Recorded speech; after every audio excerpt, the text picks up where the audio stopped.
theme is Future is Now. How leaders are rebuilding a better retail today for a strong and sustainable future. So ladies and gentlemen, kindly take your seats, get comfortable. The fireside chat is about to begin. We look forward to our delegates joining us, and as they do, I will welcome our panelists on the stage as well. Our moderator who joins us today, Jasjit, Sethi, CEO, TCI Supply Chain Solutions, will be taking the session forward. Welcome, thank you very much for your contribution, your time being spent on stage today. We're going to mic you up, sir. Our panelists who join us in this fireside chat, Kirti, Poonia, co-founder Relove, is with us this afternoon. Chaitsi, Ahuja, founder and CEO, Brown Living, is here with us as well. Thank you so much for joining us. Sushruthi, Krishna, founder, Saaki, joins us next. Welcome, thank you so much for your presence. Agnim, Gupta, Principal, Tech and Growth, Amrutam, is with us today. May we please have you on stage as well. Thank you very much.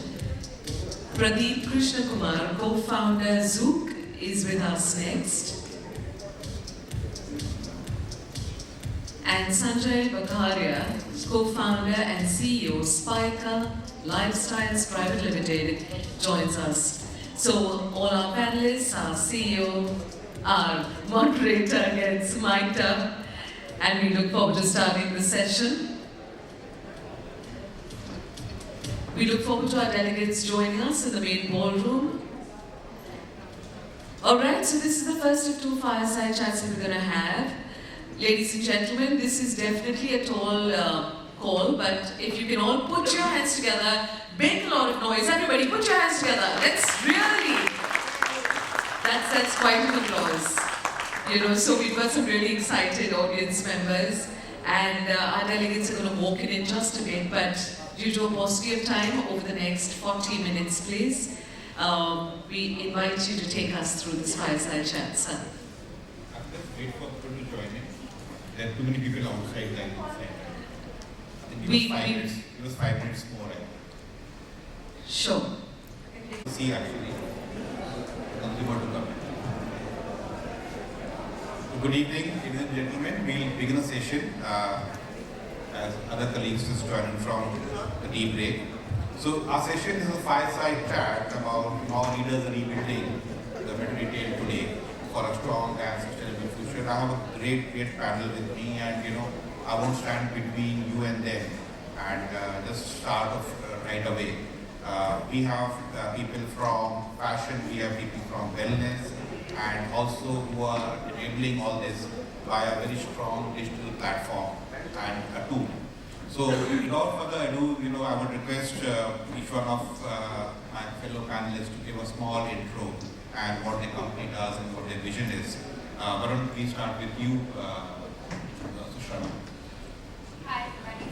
I'm Sushruthi Krishna, and I run a direct-to-consumer brand called Saaki, and we're in the ethnic and fusion wear lifestyle category. So while we focused on apparel, we hope to grow beyond apparel into a larger lifestyle brand. And I run this brand in partnership with actor Samantha, who's very popular in the South. And it's been about 2 years since the brand went live, October 2020. So we're a COVID baby in that sense, and it's been a tremendous journey from then on. So she's very modest and very understated what she has said. I think all of you know how well they have done the last 3 years. It's a great success story. Why don't I get over to you, Sanjay, to your story about Spykar jeans. So this is our 30th year of existence. I can't hear. Volume.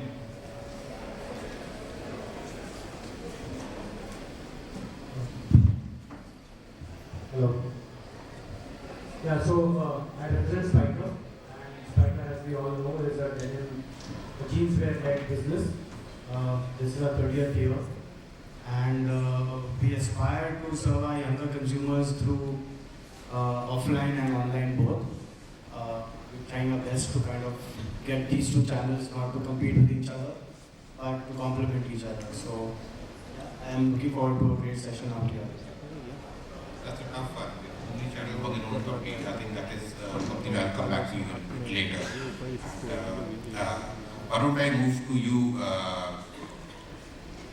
Agnim? You are into the space of wellness. And I think a lot of what we have heard in the morning today is about the India story, about being proud and yet being humble, looking to our roots and making something which is, goes back to our ethos.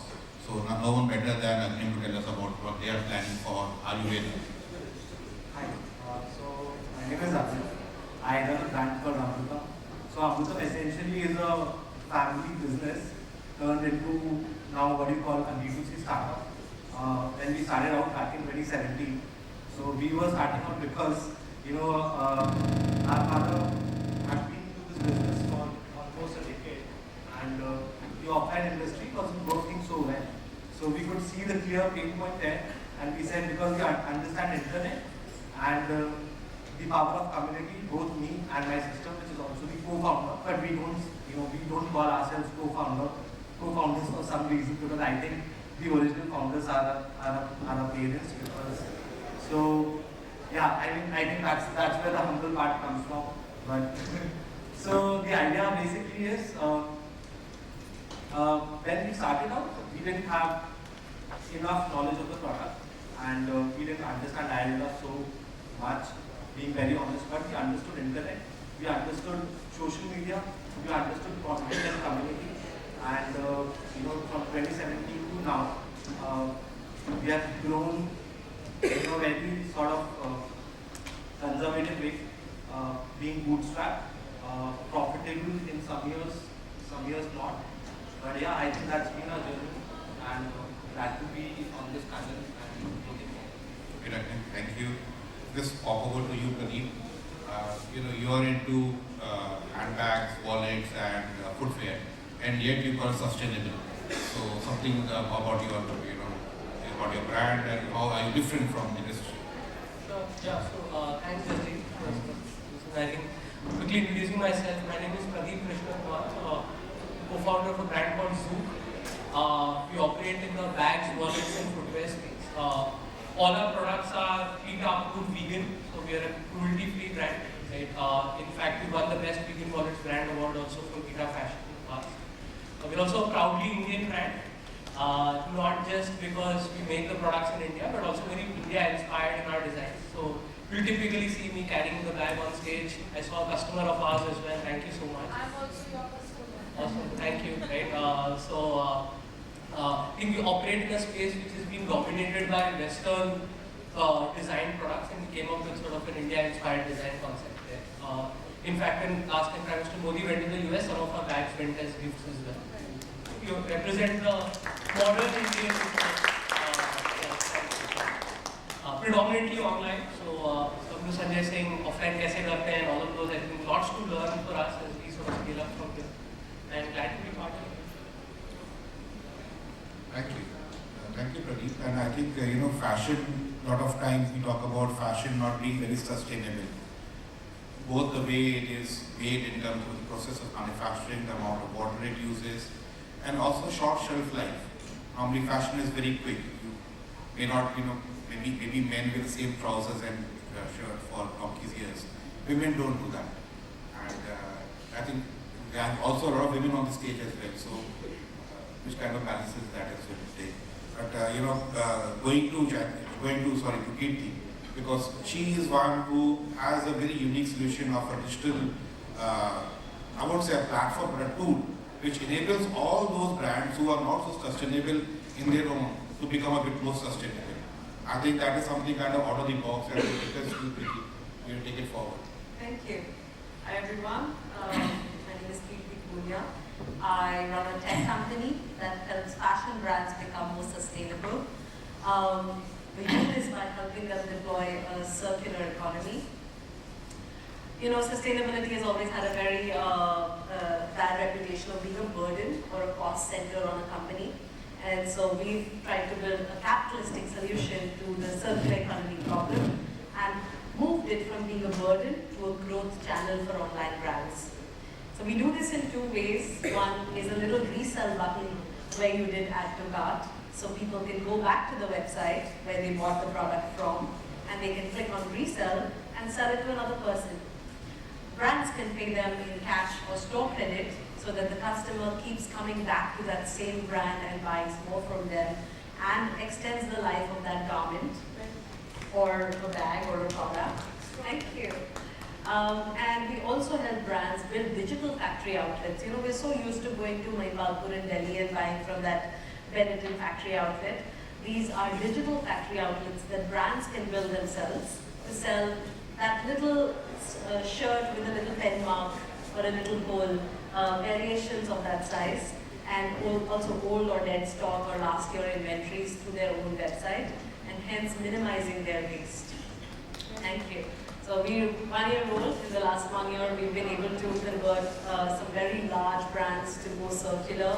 The likes of Saaki, Bunai, Acho, the Summer House, the Jodi Life, they all have a resell button on it. And my dream is that every single website in the world it'll be as common as having the review button. People should not buy unless there is a resell button. Wow. Thank you. Coming to you, Chaitsi, I think you have probably the maximum number of SKUs and you are on the sustainable brand. I think of all the people on the panel today, you have a maximum amount of SKUs. So, proud to work with your organization. Thank you for having me here. I'm Jasjit. I run Brown Living. It's an online marketplace for all things sustainable and plastic free. And the reason why I started this was I had a epiphany at a beach cleanup where I was standing in front of a packet of chips that I was promoting at work. I used to work in FMCG, one of the largest retailers, and I've also. And on the other end, I saw milk packet from about 10 years ago, and I really startled and couldn't sleep that night. I wanted to solve for creation of waste. A lot of us want to promote products, create new brands, grow the business tremendously, but we kind of forget that all of that is going to end up somewhere, and typically that place is either our oceans or landfills. And so I wanted to create an ecosystem or a place where you could, not worry about the afterlife of a product, but really buy something sustainable that's been pre-verified. So on Brown Living, we have over 65,000 SKUs from 420 brands that are pre-verified. They are certified. We do a very deep evaluation of their sustainability metrics, right from people impact to environmental impact to materials processes. We are the only platform in India that's completely plastic free, right from its products to materials to ingredients to packaging. So everything that you get from us is 100% verified, sustainable and plastic free. We were just selected for the first Google for Startups award for women. 80% of our sellers are women-run businesses, and we've got like 90% women in our team as well. So it's a good balance of holistic sustainability, and we help consumers be more mindful. Start with maybe a dustbin audit to understand your waste. Start with probably buying nothing for 6 months in terms of clothes or whatever, so that you absolutely buy only what you need, and when you need to buy, you shop sustainably. Thank you. Yes. In a round of introductions out of the way, what each one of the panelists does and what they are into. Let me dive deep into this fireside chat, and I request my co-panelists to be very candid and share their insights as much as they can, and whatever X factor also they have about the business. It's all about learning from each other. Secret sauce which you have probably is about the execution. Ideas are of course very important, but execution is the one which I think sets you apart from the others. So I'll first start with Sanjay. Sanjay is into very, very niche products. We're discussing it in the hall outside. So Sanjay, what has been your strategy for the brand in terms of, you've been there for 30 years, you've been doing that consistently, and probably in this group here, you are the oldest in terms of the age of the brands. Otherwise, of course, I think I am the oldest. But, so, what has been your strategy? Why this niche? And how do you think that niche will take you forward to your goals and where you want to go? So when we started off, the idea was to serve consumers who kind of did not find their kind of products in the marketplace. And I'm talking about 30 years back, when the concept of denims was just coming in. And there were a lot of brands in India, but a lot of them were doing it because there was money to be made in this business. And they were not looking at denims as an extension of your own personality. So they were, it was just one more piece of clothing. I was pretty young at that point of time, and we kind of identified the fact that this eventually is going to become your second self or an extension of your own self. And so we looked at this business from a very brand lens and not from a product lens to begin with. We wanted to create a product which aligns with the consumers of those days and the younger lot to be very specific. So the business was founded and the brand was created on these three pillars. One was to serve the younger audiences. The second was to serve them denims per se. And the third was to serve them a fashion component and a fashion quotient within denims. So that's, I guess, where you are alluding that we are a very niche product. Having said that, it's no more anymore a niche business in that sense, because the segment has really grown quite a lot. Denim is not what it used to be 30 years back. And what we see now is a whole lot of segmentation within the category, and so no more is this business very niche in that, in a very limited parlance. Yeah, so the business that we started off was very young, and we never had ever thought that we'll be where we are today. And I think that's very critical that all of the people on this panel, also on the audience, I feel that we need to kind of look at one day at a time and enjoy the journey, because I feel the destination is always a moving goalpost. Because when we started off, we were, the first year was just 8 lakh rupees of business for us, and happy to say this year we'll probably cross 1,000 crores. So, and so this is where I say that from 8 lakh, all we wanted to do was touch a crore, and then these are goalposts which keep moving, and so the best thing that you can actually do is enjoy every day of your journey, and make the most out of it, because these are really enjoyable and very, very commendable times that will be spent. And that's been the story for Spykar also. Today also, I mean, there are people that have been with the brand for the last 30 years, including myself. There are nearly 40 people, 45 people in my team who have been from the day one with Spykar. And create an ecosystem, an atmosphere where people have to come to work and enjoy those 7-8 hours that they spend over here, because at some point in time you will realize that you are giving your best time to do the work, and if that's not really enjoyable, then you don't create a much more a better and a smaller community there, kind of you just wasted your time. So limited points over here. I also represent the brand in a category which supposedly is a within the piece from a landfill perspective. And so at Spykar, it becomes all the more important for us that we look at our business much more responsibly and look at implementing and also getting into place as many processes and SOPs which allow us to kind of keep sustainability out there and also pursue goals which are sustainable. So personally, I feel that a lot of times sustainability has been the buzzword from a marketing perspective, but in real sense, it's really difficult to kind of achieve those targets and goals for yourself. So the most important thing for Spykar has been that we will only talk about things which we can achieve and which can implement and which can be implemented sustainably for many years to come. So we really don't promise for sure on issues which are as serious as this. And happy to say that a lot of work has happened at Spykar with respect to conserving water, reducing processes which are very detrimental to our workforce. Because in denims there are many processes which are extremely injurious and harmful to the workforce because there's a lot of scraping going on in the garments, a lot of chemicals are used.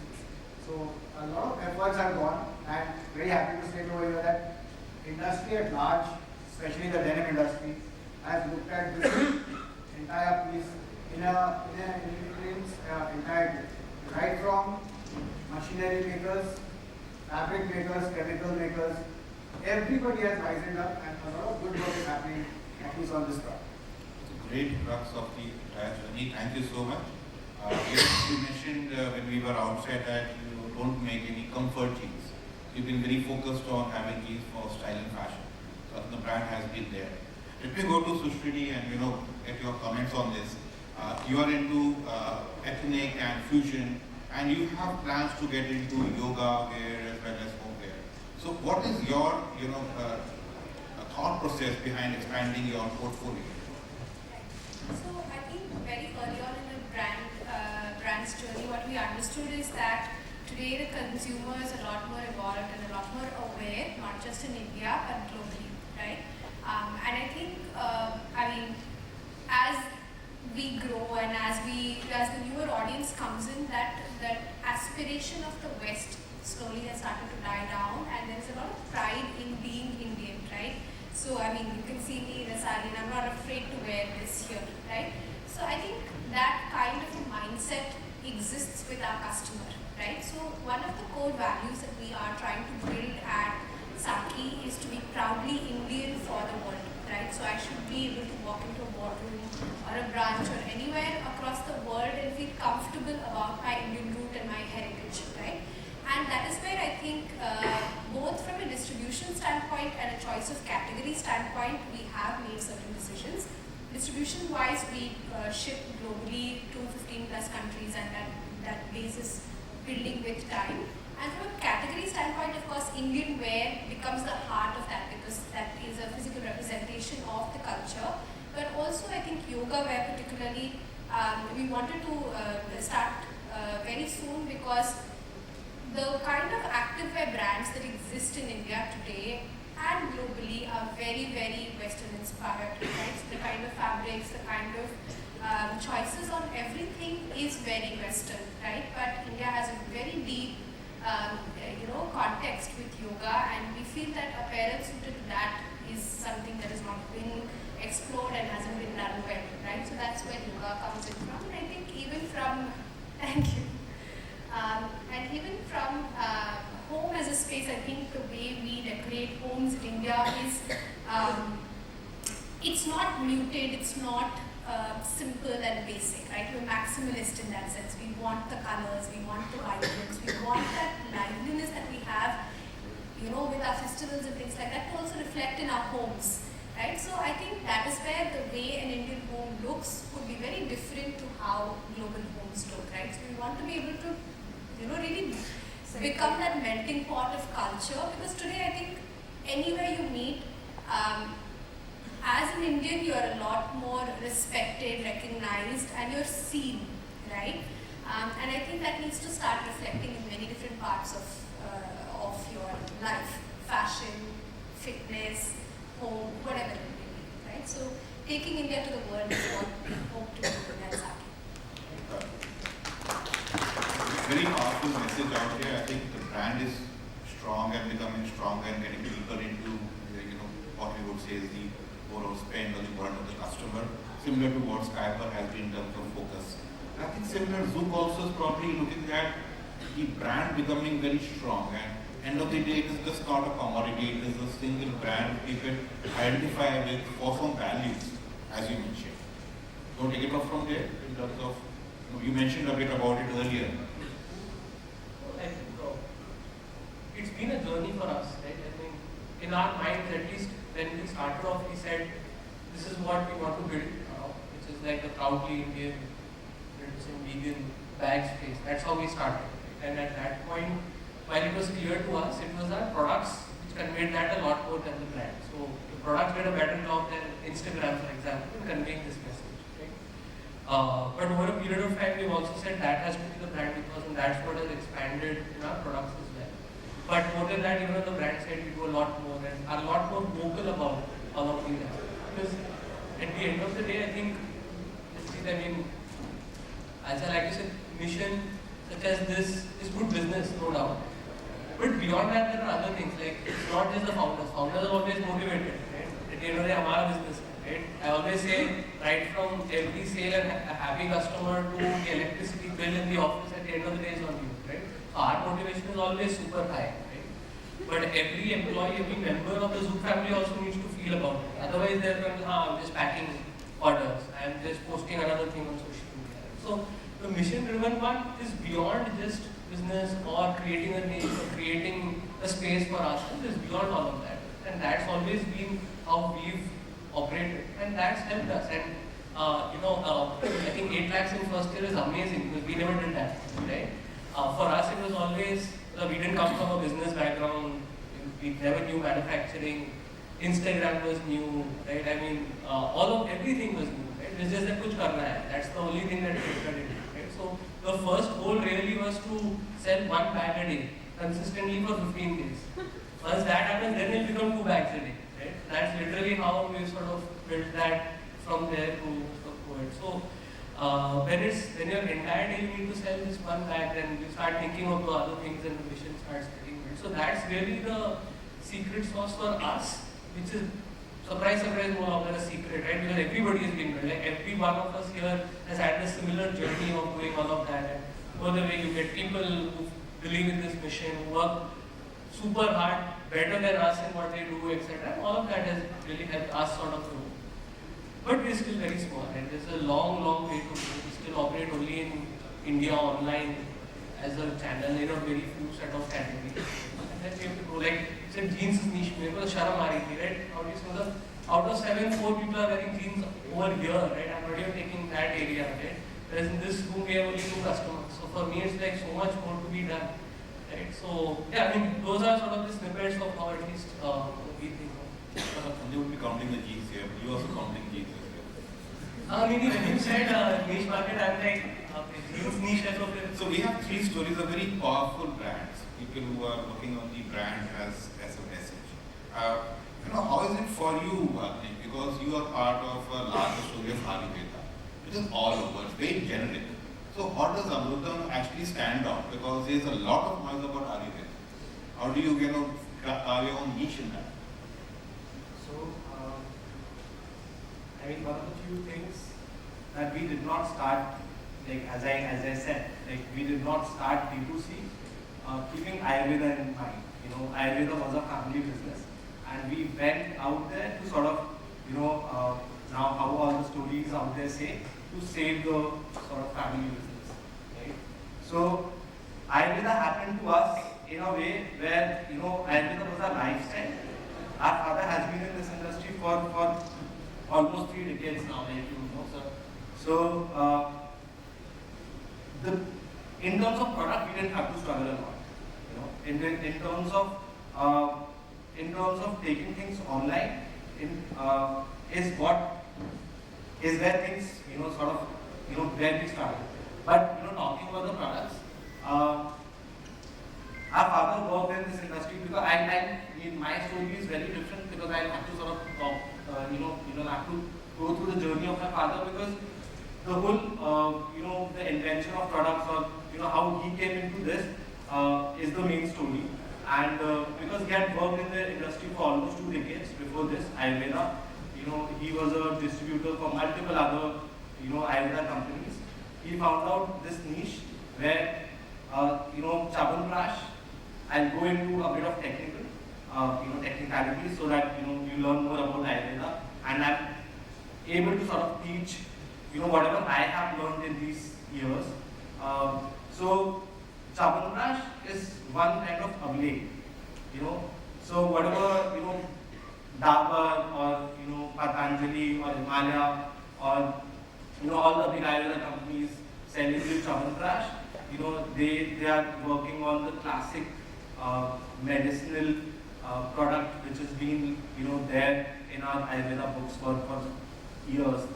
And our father understood that actually this could be, technically this can be, you can make multiple Avleh products, which is like Chyawanprash, but for a particular disorder, for your hair, for your skin, for your, ortho, for your eyes. And you just have to change ingredients, but you have to keep the base same. So he started his journey back in 2006 with malts, which is also our starting sort of 10 products, for multiple things like hair, skin, ortho, eyes. And from 2006 to 2016, we did this, and we had known that this is our USP product, that this is our differentiator. And today also, that's malts and hair spa, which is one of our, another best-selling product, is our differentiator. And this is in terms of product. So in terms of product, we had differentiator where we were not competing with, these bigger Ayurvedic companies in terms of classic Ayurveda products, but our own proprietary products. And in terms of, how we started our journey, because we had to learn a lot. We did not come from this background. When we started understanding Ayurveda, we understood that you cannot recommend Ayurveda to someone. A lot of D2C brands out there, and nothing sort of, not in bad terms, but a lot of D2C brands out there were selling Ayurveda. I can vouch, our father vouches, so I can definitely do that. That they're not selling Ayurveda, and that is one thing. Ayurveda, second thing is Ayurveda, there is nothing, there are no regulations. You can use organic, Ayurvedic, and multiple of these terms without having to sort of go to Ministry of Ayush or any certification. We are US FDA, PETA, and Ministry of Ayush certified. But we do not sort of market this, right? But I think one thing that needs to be done is there needs to be some sort of regulation when you use terms like organic, Ayurvedic. So, our differentiator, in terms of content, in terms of branding, our brand comes from where we started educating people with respect to how this shampoo is not just going to, solve your dandruff or, hair loss problem. You will have to go, with a holistic sort of an approach where you're, having the consumables, where you're applying this oil, and where you're also following a particular lifestyle. So, on our website, we always say this, we are not doing commerce, people come to our website, we tell them, you don't buy our product, you first download our ebook, which is completely free, so that you understand what is Ayurveda. So I think the approach, the vision is even, way bigger than the brand itself, where we want to take, as Sushruthi and as, Pradeep said, we want to sort of take Ayurveda global in terms of not, the West pulling it out on us, not West, sort of saying that yoga is so cool. But I think one Indian brand which goes out there and says, Ayurveda was cool, is cool, and you would have to sort of, put it into your lifestyle to understand it. So I think the differentiator comes not just from our products. By the way, we are also coming up with our, consultations as one of our services, where we are building the community of doctors. But that's like, for the future. So I think that's our approach at this point, where we know that the vision is too huge for us to achieve it in certain number of years, and the idea is to enjoy every day and to be able to learn about Ayurveda our own, in our own way, where we can teach the audience, which is our sort of target audience, which is of our age group, to understand Ayurveda in a very simplistic way. So that's again a very strong ideology which is in the brand apart. So we've got a few stories now. Chaitsi, how would you relate to all this in terms of a strong branding? You are into a kind of a platform where the underlying theme is no plastic and sustainable, and you are getting from certified suppliers and shipping direct to consumers. What is your vision of your strong branding or niche? We heard some kind of niche stories here. Everyone has kind of got into a very strong niche. So I think sustainability can never be a niche. It's actually a way of life, and we derive a lot of that from Ayurveda. It's so sustainable. So when we started out, there was a very simple problem: how do we continue to consume and live in our urban lifestyles without creating more waste? So the basic thesis was consumption without waste and consumption without plastic. And I sat on the drawing board, created a simple sort of Excel sheet. I'm obsessed with Excel sheets. Created a framework which evaluated every product or object around me with a sustainability lens. And sustainability is actually a very complex word in itself. It's very vague, it's very large. A lot of people don't understand it. They just think, oh, I'll plant 2 trees and it's done. Or, I'll carry a tote bag or take a reusable bottle today and I'm sustainable. But it's not really that, it's reduced to that. So what we wanted to do was understand sustainability at a much larger level from a material, people and environmental perspective. And so the framework that I created was called the Brown Lens. The Brown Lens looks at everything from 5 key steps, which is source, which talks about materials and ingredients.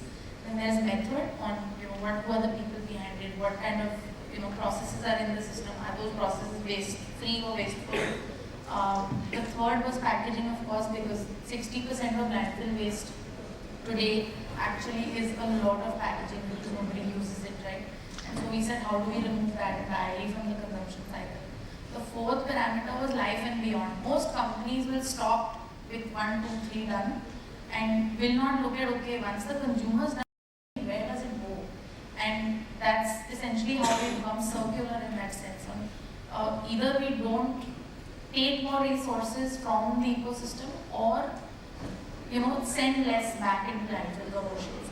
And the fifth one was from a very consumer standpoint in terms of aesthetics and form and function. So is the product designed well? Does it actually solve a problem, or is it just something that is good to have, like maybe a lamp? I'm not saying lamps are not functional, but a lot of these products that are sold today are like just, oh my god, it looks nice for Instagram and I'm going to buy it. So really, we wanted to inculcate this habit of mindful consumption in our consumers, and it draws from a lot of Ayurvedic principles, a lot of like minimalism, a lot of like these ideologies. But I think the core here is how do we continue living our lives the way we do, probably thinking 4 times before you hit that add to cart or checkout button, and really think about, do I need this? And we saw that change drastically when economies came crashing down during the COVID lockdown, where we were only allowed to buy essentials, and people were like, oh, we don't have any more business, because that exactly tells you that we buy so much faff. We don't need so many things. And I started with like a 2-month project where I said, okay, I'm not going to buy anything for 2 months. Let's see how long that happens. And I started with fashion because my dad is in textiles, and I've hoarded so many clothes over the years that I said I can live without new clothes for a little while, so let me try. And to my surprise, I did not buy a single piece of carpet for 5 years. And I'm a girl. You mentioned that girls buy a lot, but I would just say that it gave me so many interesting ways to understand consumption.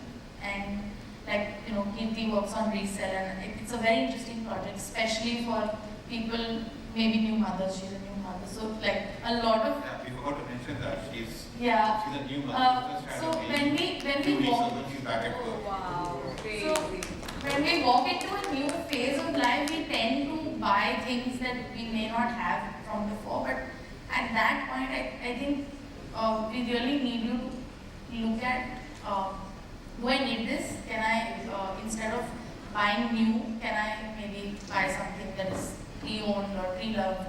Or can I buy something that actually supports a community of, artisans, or has created a product that doesn't harm the planet in that sense? So I started in that Excel sheet. I could, literally find a replacement for every object that I saw in my house. And then I started saying, who are the people who are in this space who are creating these kind of products? Let me just chat with them and understand. And I'm very curious as a person, so I just did really long 2 to 3 hour calls with brand owners and try to understand what their struggles were. And I realized that all these brands who were in the sustainability space were struggling with reaching the right customer. And I had a background in marketing, I've worked with retail, I've worked creating products. So I said, okay, let me just put 2 and 2 together and let's create a platform. So I didn't start with saying, oh, I want to build a marketplace. I didn't know what it meant at that time. And literally learned everything from scratch, started the Shopify store, built the entire backend tech code,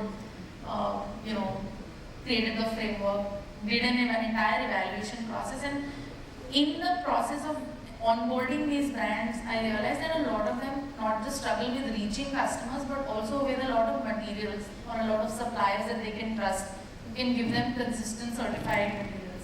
And the reason why certified or pre-verified is important is that there is a lot of consumer confusion. Is it really sustainable? आप बोल रहे हो sustainable है, but how is it sustainable? What is the metric that makes it? And so we do that entire due diligence before a brand is onboarded. We work in detail. We even from looking at bills that you pay on how much energy you consume as a business, or what kind of wages do you pay to your people, and do you have fair working environments.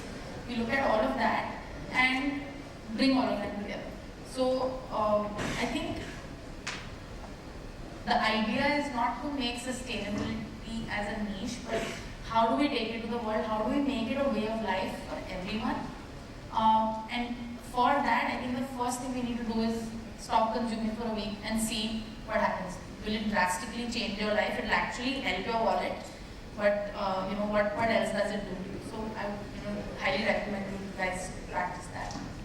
Lastly, questions a lot of people are probably very popular with a lot of people. Stop consuming for 5 years. I think that's going to be very popular. Yeah. That's not very good idea. But it's very interesting to say that, because I think fashion, we have many folks from fashion here. It's I think the highest contributor from a pollution standpoint, and also goes back into wastelands, right? So I think the fact that as a consumer we have become more aware and we ask for better products is also forcing brands and people in the ecosystem to relook at the way things are being done. And I think that's a very important piece that you're doing, because I think it starts with awareness and then goes back and feeds the cycle to be better. And so very important piece that you touched upon it. Like besides you being a techie, I think the techie is of course Kirti, and besides being a new mother as well. I think you guys have saved us spanning from the non-techies, because think of new startups, think of technology. Yeah. So these are 2 guys who are there. So Kirti, you've got all of them and the models and all that. So let us, all these are your customers as well. These are all potentials. You have somebody wanting to sell things, somebody wanting not to sell things. So I think you just fit in right there, and in trying to enable that circular economy. Right. So, a little background on how this happened. Before this, I built a sustainable fashion brand called Okai. And while I was building the brand, and in 6 years it became one of the largest marketplaces for artisans to sell online. We were helping about 27,000 artisans retail their products.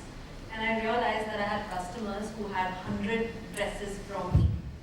It moved sizes from extra large to extra small, or medium to large, and they had these pieces that they were not using, exquisite hand embroidered pieces. And because of not using almost 80% of your wardrobe, your money is blocked, you're not buying more. You're also not even wearing those garments. 9 billion garments are actually idle in customers' closets. We only wear 20% of our wardrobe. We don't actually even end up selling what we manufacture, and fashion contributes more than 10% to global carbon emissions, which is more than all flights and all shipping combined. That's the impact of our fashion consumption. I started to realize that while I was solving the social problem of artisans and livelihood, the environment crisis started to appear more serious in front of me. I was seeing the plastic impact. I was going into villages that had no plastic 6 years ago, and now both sides of the roads were filled with plastic as these products had reached there. I felt that I could deploy tech skills to a more practical solution to the environment crisis, because if I don't solve that, there will be no social problem to solve anymore. So that's how Relove was born. I also understood that fashion brands and the people who run these brands, sustainable or not, all of them have the right intention to become more sustainable. They just don't have the bandwidth to do it. Is there somebody else who can help them, power them with technology and operations to become more sustainable? Because even the fastest fashion brand, there is a human running it. And they all know that for their own survival, they need to make their own brand more sustainable. So we approached a couple of brands, to start with, and we were like, would you enable resale of your products to extend their life? Would you enable, selling of damaged inventory? And I think everyone seemed very interested, and so we very quickly built out a prototype and went live with the first few brands.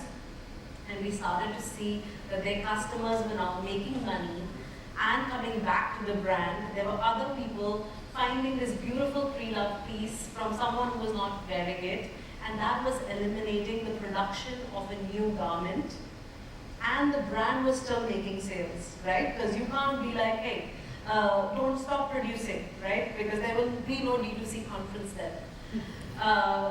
So you got to make, you have to have a profitable business model, and in Relove, all parties involved will make money while becoming more sustainable. The seller makes something out of their wardrobe, the brand makes a profit of the sales, Relove makes money out of handling that entire technology and operations, and the buyer gets a great deal, right? So if you equate sustainability and technology with profitable solutions for everyone in the value chain, then they're going to do the right thing. And that's how Relove was born, and that's how the adoption has been as fast as possible, because it is an initiative that's practical for companies to adopt. Thank you. I think that's kind of a great wrap up of this panel. We have seen very strong branding, we've seen a lot of passion, and we have seen a very clear mission which has driven these companies forward. So these are the three kind of underlying success factors for the future. I have a lot of questions more for you, but I think I would want to just open it up for the audience for a couple of questions, please. So that depends on the audience. Right? A couple of questions. So, just one question, sir. Our next panelists are in-house already. We'll take one quick question.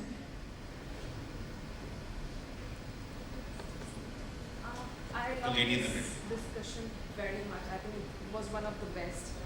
Personally, because I love sustainability, but I feel very helpless because I'm from cosmetic industry, and I even want to move to glass, and I have moved half of my packaging into glass, but half of the time it still breaks. I still have to use plastic.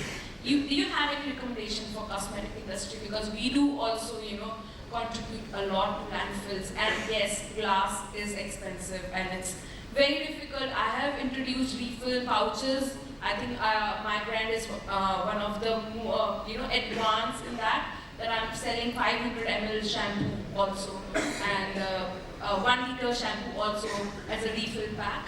But still, I don't know how to reduce the plastic. So if you have any idea, or anyone of you can suggest them. Yeah. So we actually work with a lot of brands before they are onboarded on such solutions. Like we help them with the right kind of packaging suppliers, material suppliers. I will take this separately. Thank you for all the love you've shown. And we'd like them to show some more love with a loud round of applause. Thank you very much. Can you please come up front to take a photograph? Can we please have a camera person take a photograph? Thank you very much.